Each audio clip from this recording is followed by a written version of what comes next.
ایوب حالات مشکل، کیا لکھا اس کے بارے میں؟ آئیے میں چاہتا ہوں ایک حوالہ میرے ساتھ پڑھیں۔ ایوب کی کتاب، اس کا 2 باب اور اس کی 7ویں اور 8ویں آیت میں ایوب کی حالت، جو پیٹ درد ہونے سے، جو سرد درد ہونے سے، جو چھوٹی چھوٹی چیزیں اپنی زندگی میں آنے سے، جو دوسروں کی خاطر، اپنے رشتہ داروں دوستوں کی خاطر اپنے گھروں میں بیٹھ جاتے ہیں اور خدا سے منہ انکار کر دیتے ہیں، اسے رد کر دیتے ہیں، ان کے لیے یہ حوالہ پڑھنے جا رہا ہوں۔ ایوب کی کتاب 2 باب 7ویں اور 8ویں آیت لکھا ہے، تب شیطان خداوند کے سامنے سے چلا گیا اور ایوب کو تلوے سے چاند تک دردناک پھوڑوں سے دکھ دیا، اور وہ اپنے کھجانے کے لیے ایک ٹھیکرا لے کر راکھ پر بیٹھ گیا۔ او مائی گاڈ! تلوے سے، پاؤں کے تلوے سے چاند تک کیا کیا اس نے؟ پھوڑوں سے بھر دیا،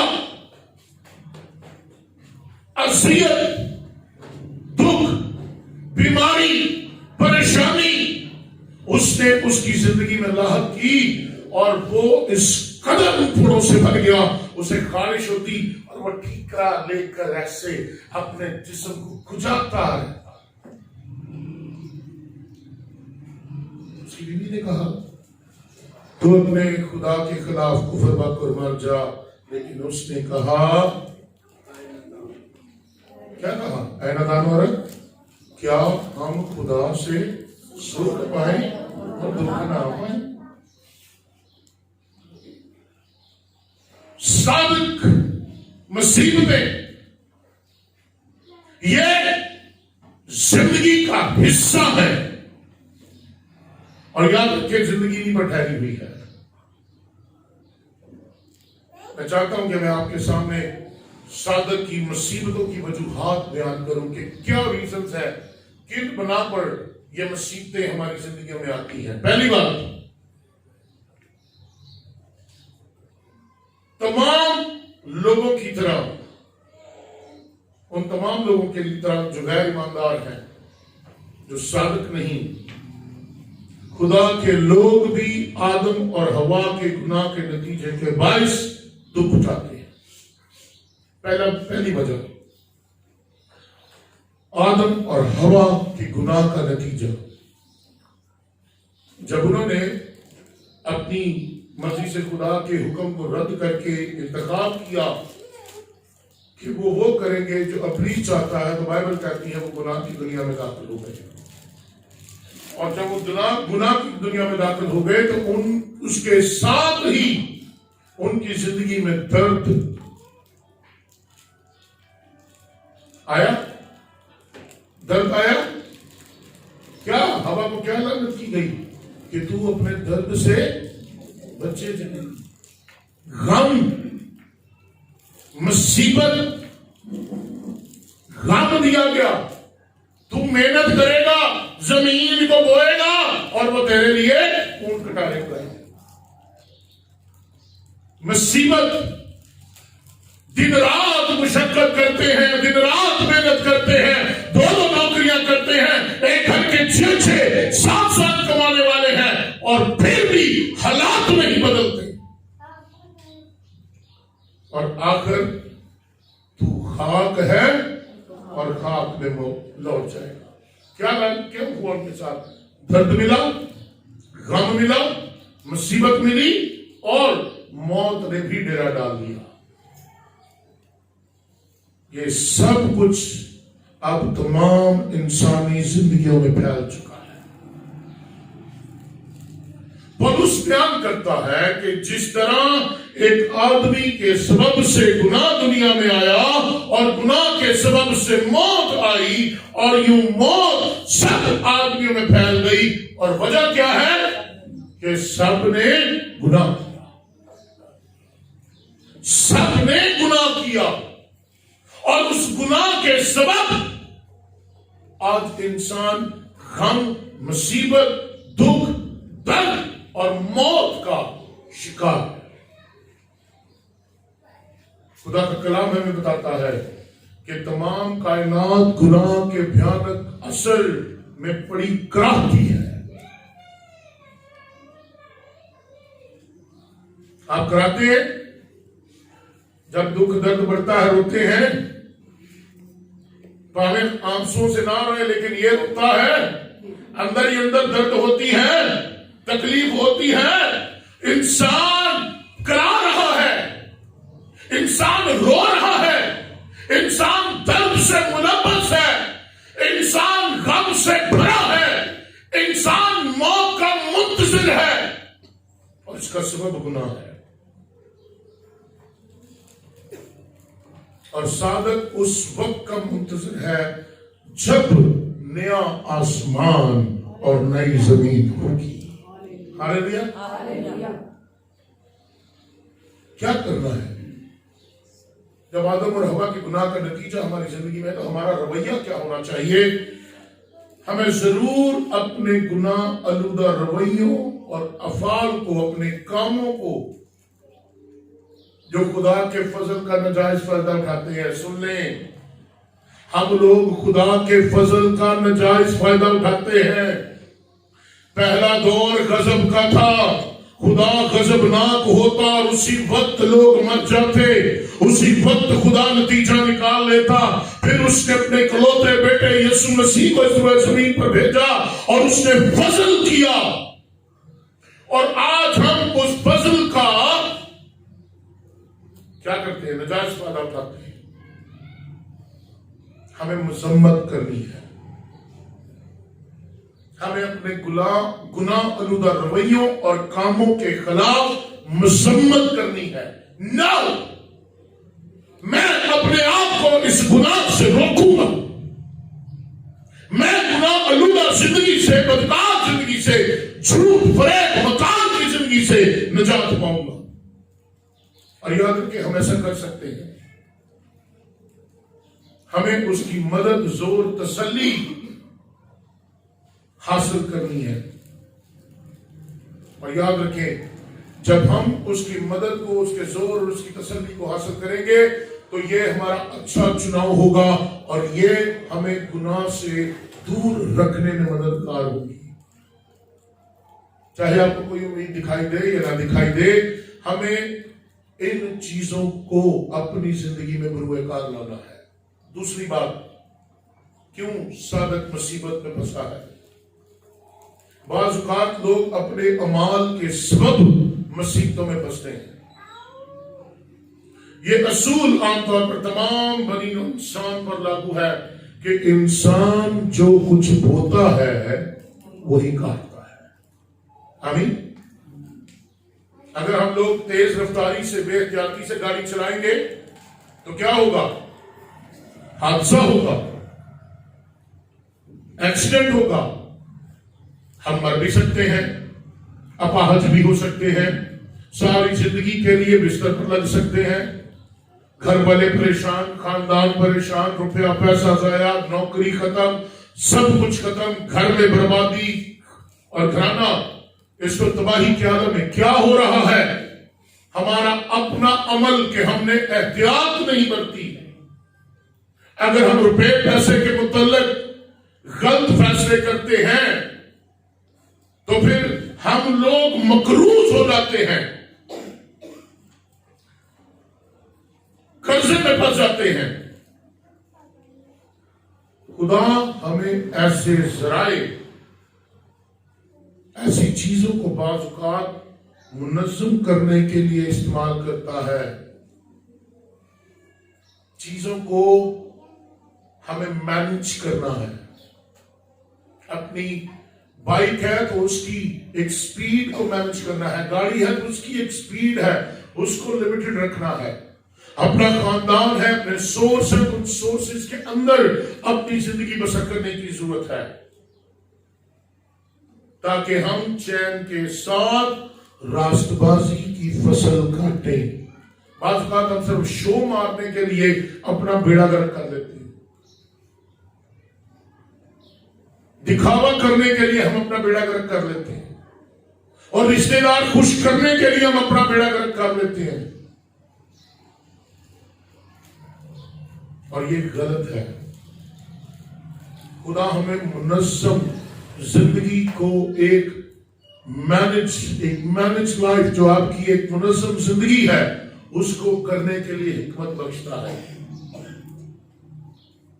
بعض بات ایسا بھی ہوتا ہے کہ کچھ مصیبتیں دوسروں کی وجہ سے آتی ہیں، دوسروں کی وجہ سے بھی ہم مصیبت میں پڑ جاتے ہیں۔ جیسے ایک کڑی سے مل کر ایک زنجیر بنتی ہے نا، کڑی سے کڑی ملاؤ تو زنجیر بنتی ہے، ایسے ہی ہم تو مصیبت میں پھنسے ہوتے ہیں، کچھ اور لوگ بھی ہماری مصیبتوں کا باعث بن جاتے ہیں۔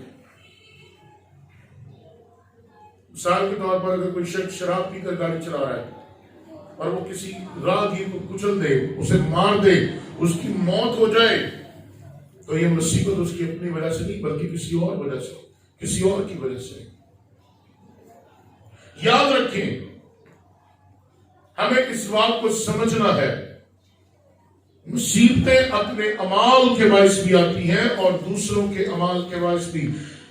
اگر کسی ظالم حکومت کے افسران اعلیٰ اختیار حاصل کر لیں اور وہ لوگوں کا کھانا پینا جینا حرام کر دیں، کچھ ظالم حکومت آ جائے، مہنگائی بڑھ جائے، ٹیکس بڑھ جائے، بل بڑھ جائیں، آپ کی آمدنی کم ہو جائے اور بہت سی ایسی چیزیں کہ وہ لوگوں کی آزادی کو ختم کر دیں، تو لوگ ان افسروں کی وجہ سے، بعض اوقات ہمارے آفیسز میں ایسا ہوتا ہے کہ ظالم افسر آ جاتا ہے تو لوگ ان کی وجہ سے بھی دکھ اٹھاتے ہیں۔ دنیا میں مصیبت، اس بات کو سمجھ لیں، انسان کے اپنے برے اور احمقانہ انتخابات کی وجہ سے اس کی زندگی میں آتی ہے۔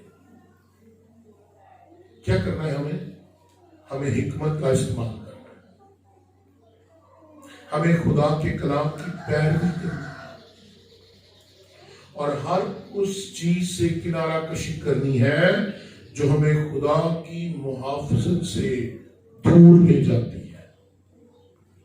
بعض اوقات ہم لوگ خدا کی محافظت سے دور لے جاتے ہیں۔ بائبل میں کیا لکھا ہے؟ خدا کے کبھی ہاتھ کے نیچے فروخت نیچے ٹھہرا رہا ہے، وہ تجھے سرفراز کرے گا۔ ہم خدا کے ہاتھ سے دور ہوتے ہیں، وقت سرفرازی کا ہے، لیکن ہم خدا کے ہاتھ کے نیچے نہیں، ہم کسی اور کے ہاتھ کے نیچے ہیں، سرفرازی نہیں ملتی۔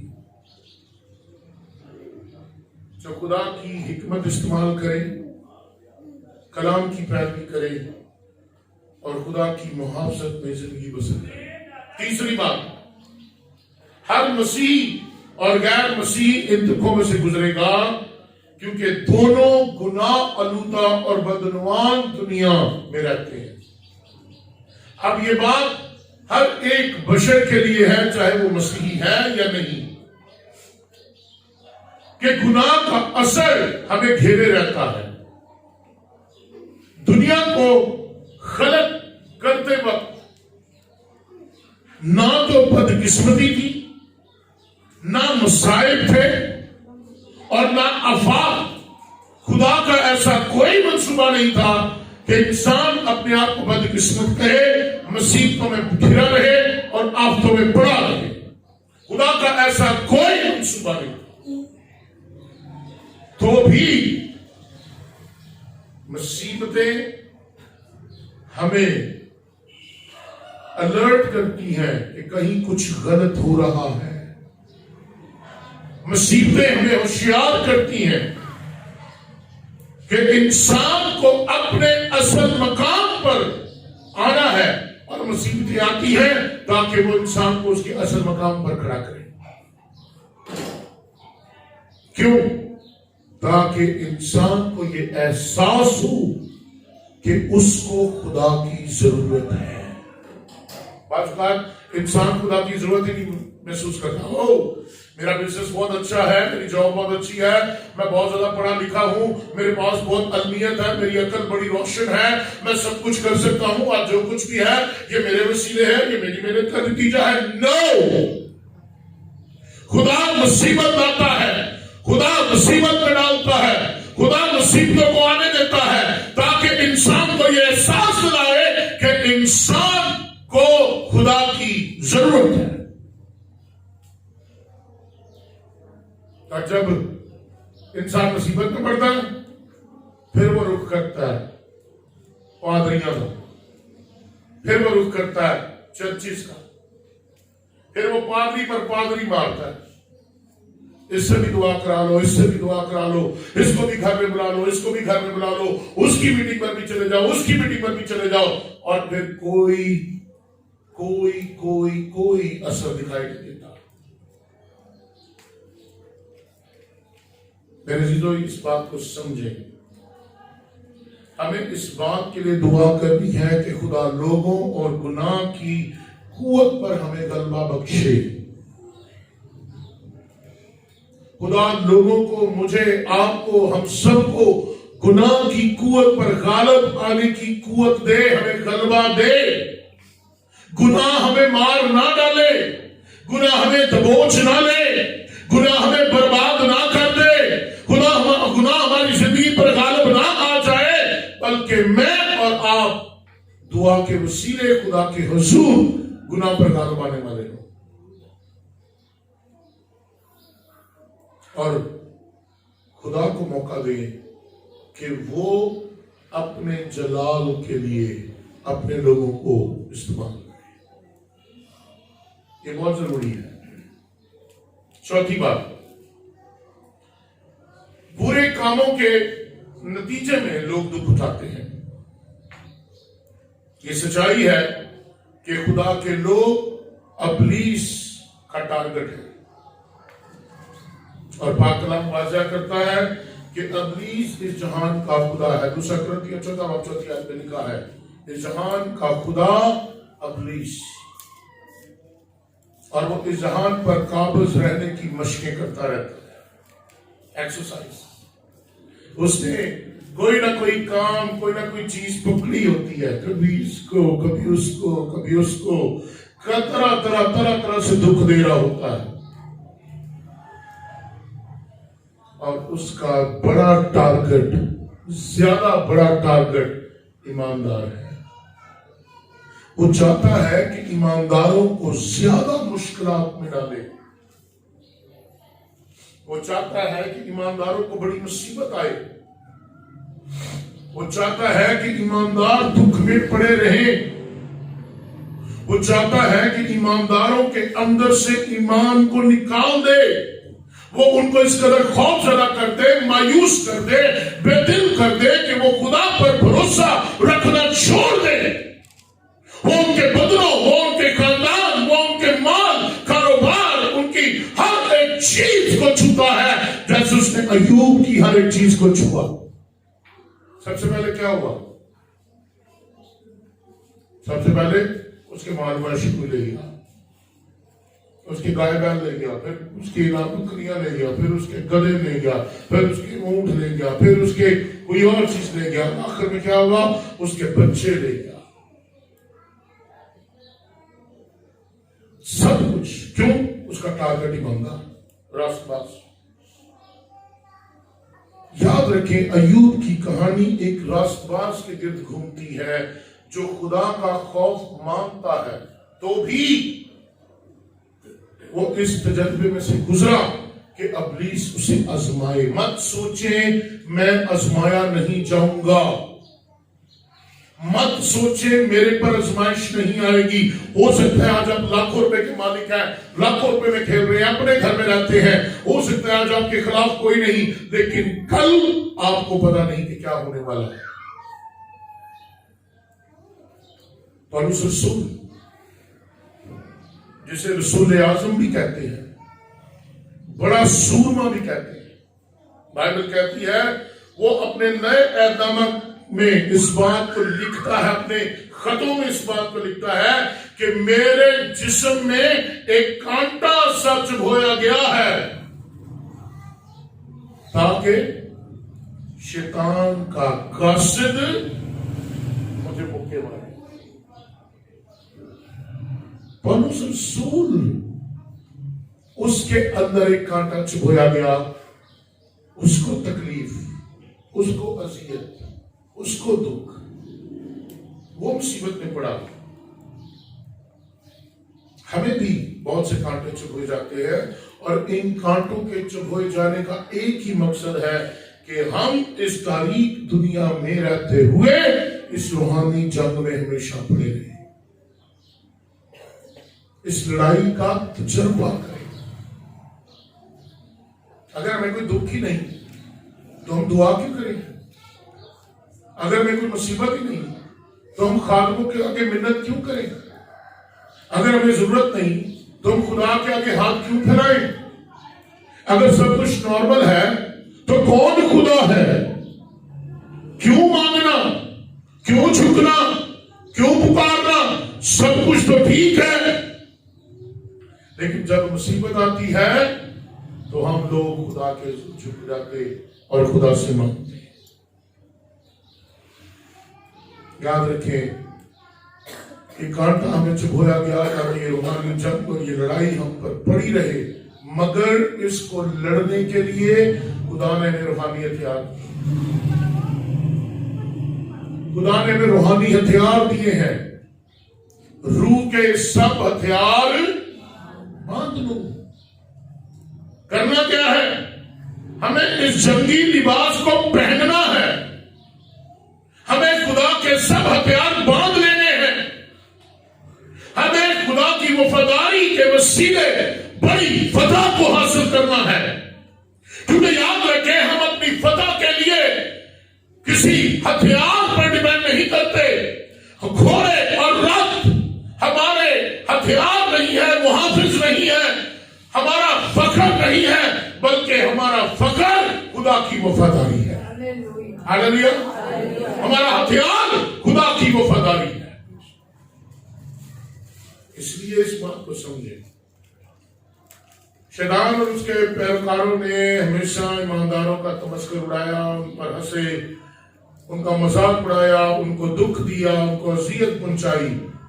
جو لوگ یسوع سے پیار کرتے ہیں اور اس کے اصولوں کے مطابق، اس کے معیار کے مطابق زندگی بسر کرتے ہیں، وہ اپنے ایمان کی خاطر مصیبت اٹھائیں گے۔ سن لیں، who is a real Christian؟ جو حقیقی مسیحی ہے وہ مصیبت اٹھائے گا،